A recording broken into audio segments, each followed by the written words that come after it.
Hey everyone, it's Allie and welcome to my channel, and today I am super excited to do a little spring book haul with you guys.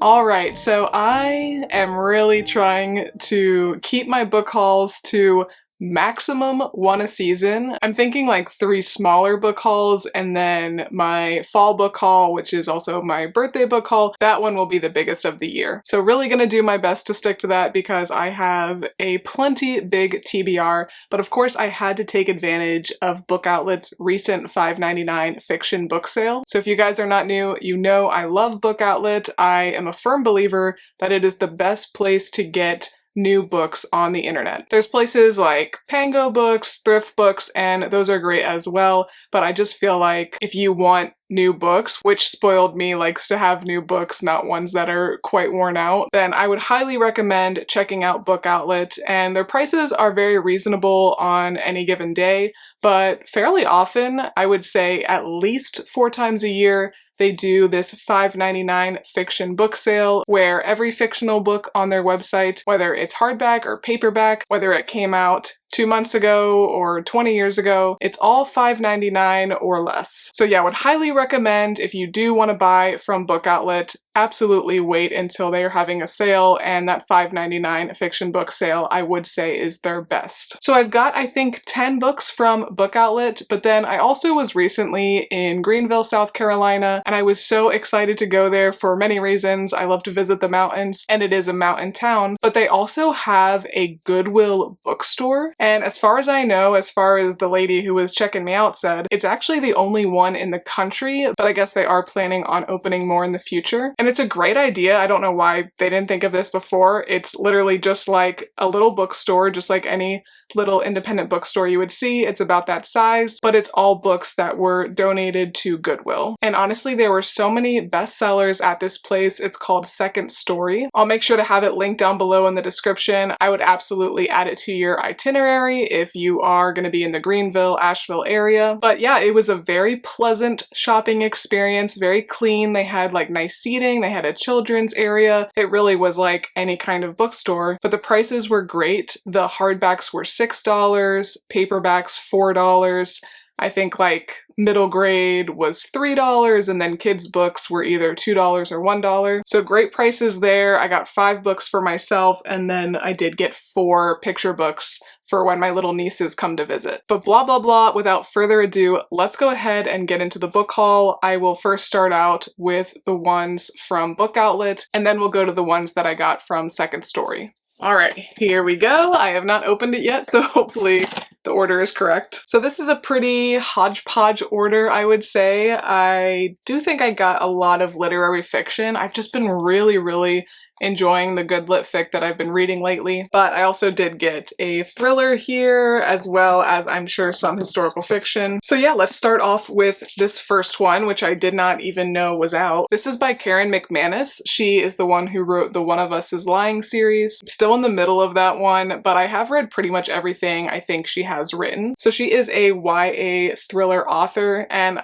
I would not say she's my favorite in that genre, but I would definitely say a top 3. So this one is called Such Charming Liars. Like I said, I did not even know this existed. This was written just last year in 2024. I almost said 2014, like what is going on? But it says, for all of Kat's life, it's just been her and her mother, Jamie, except for the 48 hours when Jamie was married and Kat had a stepbrother, Liam. That all ended in an epic divorce, and Kat and Liam haven't spoken since. Now Jamie is a jewel thief trying to go straight, but she has one last job at billionaire Ross Sutherland's birthday party, and Kat has figured out a way to tag along. What Kat doesn't know, though, is that there are 2 surprise guests at the dazzling Sutherland compound that weekend. The last 2 people she wants to run into, you guessed it, Liam and his father, a serial scammer who has his sights set on Ross Sutherland's youngest daughter. That was a tongue twister. Kat and Liam are on a collision course to disaster, and when a Sutherland dies, they realize they might actually be in the killer's crosshairs themselves. Somehow Kat and Liam are the new new targets and they can't trust anyone except each other. Or can they? Because if there's one thing both Kat and Liam know, it's how to lie. So I think this will be a fun, quick read. I always enjoy reaching for a YA thriller, especially if I'm in a reading rut. I feel like they always get me right out of it. They're usually fast reads, and yeah, I have enjoyed everything that I have read from Karen McManus. Next up, we have The House of Fortune by Jessie Burton. I've never read anything from this author before. Oh, okay, so she actually wrote The Miniaturist. That was her first novel, which I have not read yet, but I do have. And that makes sense because this is a very similar cover, and it says it's from the best-selling author of The Miniaturist, Detective Alley. But that book sounds really good. Definitely gonna read that one soon. This one also sounds amazing. So it says this is Alive with the Magic of 18th Century Amsterdam, a best-selling bewitching historical novel about one young woman learning to set her own life's course. So it's Amsterdam, 1705. Thea Brandt is coming of age, and the pressure is on for her to marry up because her family is in financial distress. Thea seeks refuge in the arms of her secret lover, Walter, the chief set painter at her favorite theater. So Thea's got some other problems. They all think the solution is a husband, and an unexpected invitation to Amsterdam's most exclusive ball seems like a golden opportunity. But when a miniature figure of Walter turns up on the family doorstep, it becomes clear that someone out there has a different fate in mind for Thea Brandt. A feat of sweeping, magical storytelling, The House of Fortune is an unput-downable novel about love and obsession, family and loyalty, and the fantastic power of secrets. So I'm assuming this is tied to The Miniaturist, since it also involves miniature things. This one was originally published in 2022, first paperback edition published just last year in 2024. So yeah, lots of new books on Book Outlet, and I forgot to mention too, or thank you guys, because I got, like I said, maybe 8 or 10 books. The total is $51. I ended up spending only $1 on all of these books from Book Outlet just because you guys used my referral link. So thank you so much. If you like a creator and you are going to buy something that they're talking about anyway, it is really, really helpful when you use not only my referral link, but anybody else's referral link. So yeah, every time you guys make a purchase using that link from me, I get $5 in credit, and I think you guys also get $5. So all around a win-win, but thank you so much because yeah, I basically got all of these books for free. Okay, next we have The Librarianist by Patrick DeWitt. So this cover absolutely drew me in. Very unique, very library vibes. It says that Patrick is the best-selling author of French Exit, which I have never heard of. I've never read anything by him before. It says Bob Comet is a retired librarian passing his solitary days surrounded by books and small comforts. Hoping to fill the void he's known since retiring, he begins volunteering at a senior center. Here, following a happenstance brush with a painful complication from his past, the events of his life and the details of his character are revealed. Behind Bob's straight man facade is the story of an unhappy child's runaway adventure, of true love won and stolen away, of the purpose and pride found in the librarian's vocation, and of the pleasures of a life lived to the side of the masses. So it sounds like this is kind of A Man Called Ove vibes, if you have read or seen that. And I love Frederick Bachman. I love all of his books, so if Patrick DeWitt writes similarly to that, I'm sure I will love this story. Okay, this cover also really drew me in. This is The Cautious Traveler's Guide to the Wastelands by Sarah Brooks. So beautiful, beautiful cover there. Again, this nice hardback, only $5.99, and it originally sold for $29, and it looks like this one also just came out last year in 2024. It says, "It is said there is a price that every passenger must pay, a price beyond the cost of a ticket. There is only one way to travel around the wastelands. On the Trans-Siberian Express, a train is famous for its luxury as for its danger. The train is never short on passengers eager to catch sight of wastelands creatures more miraculous and terrifying than anything they could imagine. But on the train's last journey, something went horribly wrong, though no one seems to remember what exactly happened. Not even Zhang, who has spent her life on board and thought she knew all the train's secrets. Now the train is about to embark again with a new set of passengers. Among them are Maria, a grieving woman with a borrowed name, Henry Gray, a disgraced naturalist looking for redemption, and Elena, a beguiling stowaway with a powerful connection to the wastelands itself. The girls begin a forbidden friendship, and there are warning signs that the rules of the wastelands are changing and the train might once again be imperiled. Can the passengers trust one another as the wilderness outside threatens to consume them all. I think this is going to be really fun. I love trains. I haven't really been on one myself, but I love the idea of going on a train trip. One day, I actually do have trains around me here in Charleston. We didn't have those in Ohio. So let me know if you want to see me do a little journey on a train, if you would watch a video about that. That's a goal for maybe like fall or spring. But yeah, I love a little train adventure. I love an isolated thriller. I don't know if this is thriller or literary fiction, not really sure. But I also love a cast of characters where you're finding out a little bit about everybody throughout the story. So I think this is going to be a really fun story, and this is the author's debut novel, so hopefully I love her writing, and she has more coming out soon. Okay, this was another one that really caught my eye. I thought it sounded really interesting. This is 8 Lives of a Century-Old Trickster by Mirene Lee. Hopefully I'm pronouncing that right. But I think one of the great things about reading is that you get to learn about other cultures, and one thing I want to push myself to do a little bit more in the future is look for books where I am really learning about cultures that are different from my own. But that's why I love historical fiction a lot, because I'm learning about the past, but a lot of the historical fiction I read is set in like Europe or the US, but this story is set in North Korea, which I don't think I've really read any books set there. It says, life near the North Korean border is a zero-sum game, an ongoing battle in which you either win or you lose. This dangerous, shadowed netherworld is home to an unforgettable woman known only as the Trickster. Inspired by the story of the author's great aunt, one of the oldest women to escape alone from North Korea, this book consists of 8 dark and spellbinding chapters that follow this remarkable character and her family as they struggle to survive during the most turbulent times of modern Korean history. Lee's Trickster is a shapeshifter. In these interconnected lives, she is variably a slave, an escape artist, a murderer, a terrorist, a spy, a lover, and a mother, a woman who must often choose the unthinkable to stay alive amid war and conquest in Korea. So this could be one of those books that I read and just really sticks with me,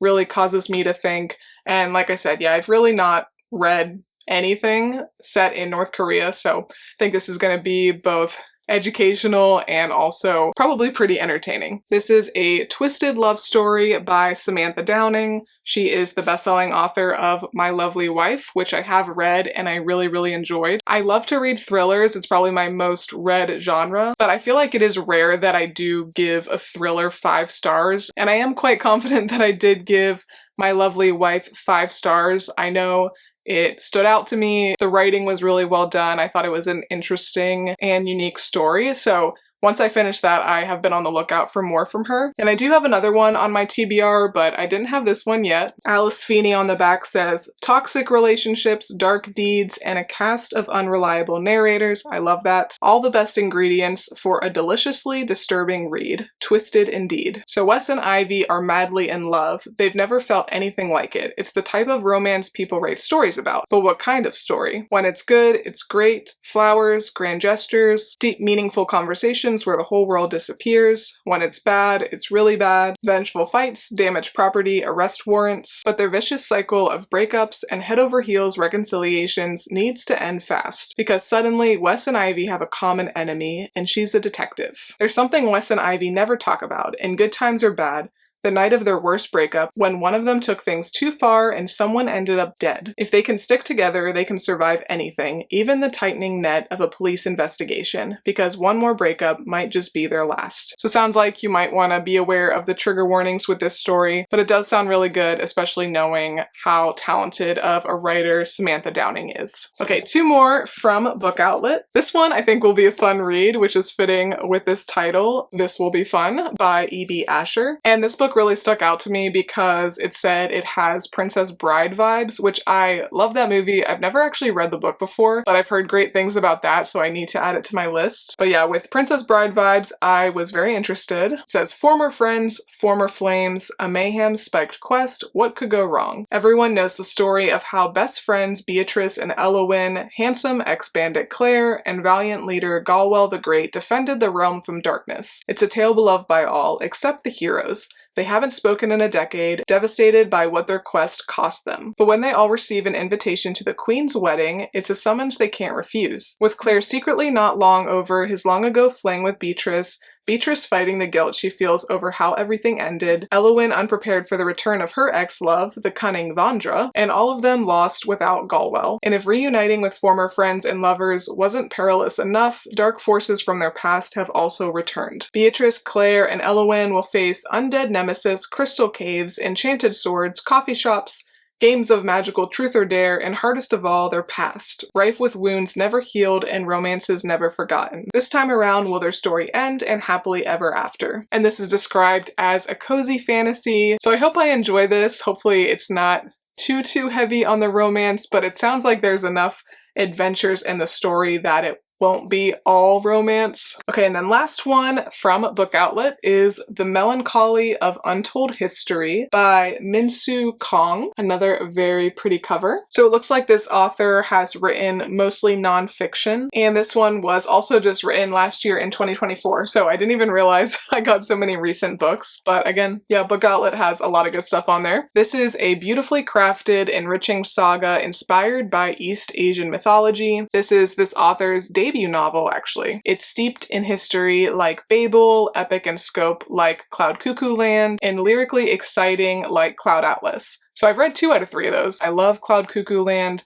and I did like Cloud Atlas. It got a little too heady for me, but I did like both of those stories a lot, so that's definitely what drew me into this one. So this story is interweaving 4 complex yet entertaining stories as they shape and create a nation's literary narrative through the themes of love and grief. And the book is not too long, so it'll probably be almost like 4 short stories in one. It says, a history professor mourning his wife, his young colleagues search for a path forward, 4 witty mountain gods with much to say and not enough time to listen.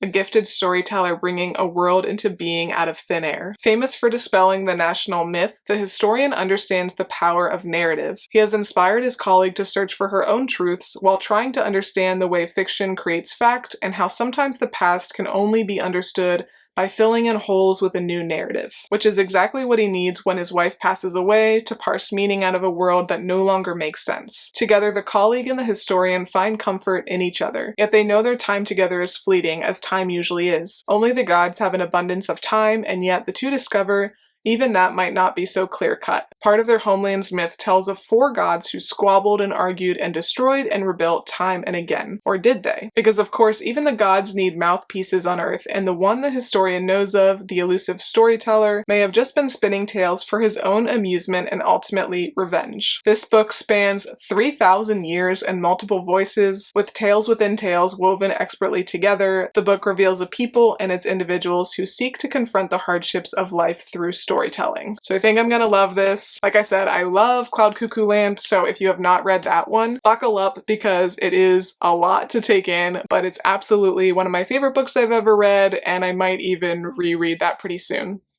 Alright, so now let's go through the ones I got from the Goodwill bookstore. Like I said, there were so many best-selling books, and I could have gone ham in that store if I didn't already have a lot of the ones that were there. But it's a great place to shop if you're in the area, so highly recommend. But up first, I have Rules of Civility by Amor Towles. I don't know if that's how you say his name at all. Do I have 2 other books by him that I have not read yet? Yes, but I have been on the lookout for this one for a while. Just anytime I go to a book sale or on Book Outlet or whatever, I'm just always on the lookout because I think he has only written 3 books. The Gentleman of Moscow, I don't think that's right, but something like that. The Lincoln Highway, and then I believe this is his first novel. And I feel like all 3 of them have rave reviews. I'm absolutely very much looking forward to reading all of them. And I did read like 25 pages of the Moscow one, and I just like wasn't in the right mindset, but I did really like the storytelling and the author's voice and everything, so I feel confident that I will like all of his books. Okay, there's a sticker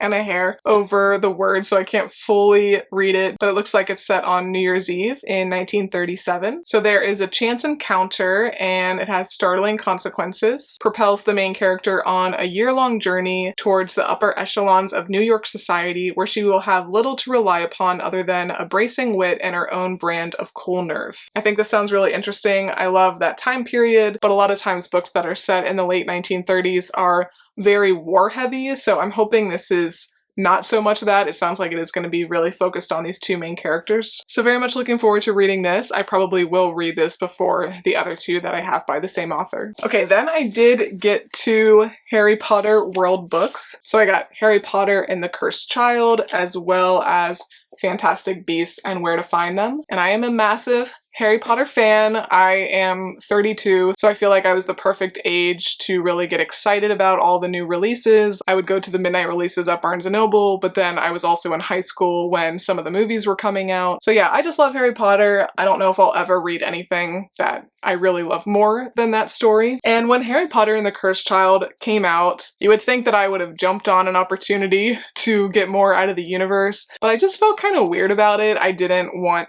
to ruin the series for myself, and I remember people being kind of disappointed in this, but I feel like it's been enough time now. I'm sure this has been published for at least over a decade. Not quite. This was published in 2016. It's been a while, but I feel like I'm just ready for this now. I want a little bit more from the Harry Potter universe, and I feel like I can separate this from the original series and just enjoy it for what it is. And then also, I love this cover. I don't think I've ever seen this before, but this is Fantastic Beasts and Where to Find Them, the original screenplay. So both of these books are written like in screenplay format, which I think will be fun because obviously most books are not written that way, so I think this will be a good way just to break up other stories. So yeah, both of those were only $6, not bad at all. And then I picked up Dolly Parton and James Patterson's Run, Rose, Run. This is one that I've been aware of, that I've just kind of lightly been on the lookout for. I thought it was so cool that Dolly Parton wrote something with James Patterson. And it's a thriller. I love thrillers. It says, a young singer-songwriter on the rise and on the run is determined to do whatever it takes to survive. Every song tells a story. She's a star on the rise, singing about the hard life behind her. She's also on the run. Find a future, lose a past. Nashville is where she's come to claim her destiny. It's also where the darkness she's fled might find her. I think this will be a fun one. Love to support Dolly, and look at that cute little picture of them. This was another one I was thrilled to find. This is The Marriage Portrait by Maggie O'Farrell, and she is the author of Hamnet, which was for sure one of my favorite books I read last year.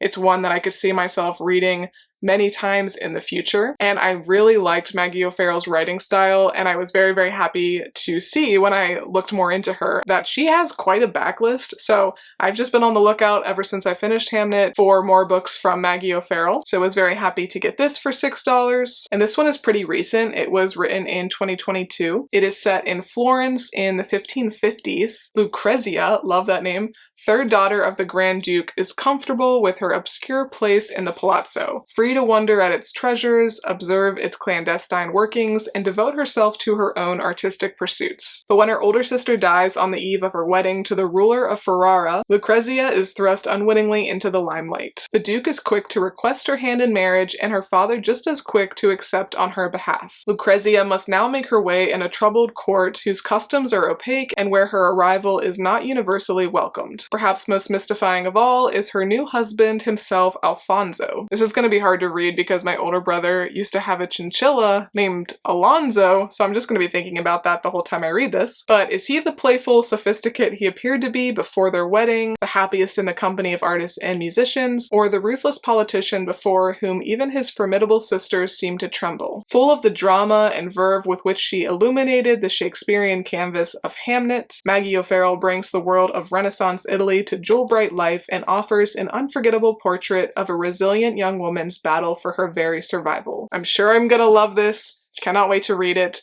Another very pretty cover from Miss Maggie O'Farrell. And then the last books I got, I did just get to have in my house for when my little nieces come to visit. They had a whole bunch of these little golden books, and they were only $1. So I got the ones that I thought were the cutest, like vintagey stories. So I've got The Fuzzy Duckling, The Happy Man and His Dump Truck, Tengrin's Tawny Scrawny Lion, and then the classic, The Pokey Little Puppy. So I was pretty happy to get those. Kids books are like ridiculously expensive, so I feel like they are a great thing to get really at any thrift store, but this Goodwill bookstore had a very nice size children's book collection.